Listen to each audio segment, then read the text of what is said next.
బాబుకి ఏమి తీసుకుంటే ఫేస్ మాస్క్. ఫేస్ మాస్క్ ఎందుకంటే రోజు ఎండలో పనిపోతాడు కదా, రేపు ఫంక్షన్ ఉందన్నమాట, కొంచెం గ్లోగా అనిపించాలి. ముందే ఫ్యాన్ ఫాలోయింగ్ ఎక్కువ వస్తుంది. ఫస్ట్ టైం వేస్తున్నా.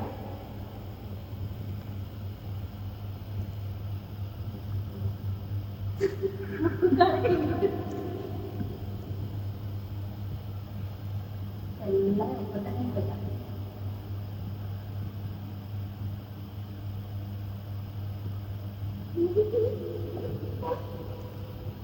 ఇవాళ ఏం చేస్తాను డాడీకి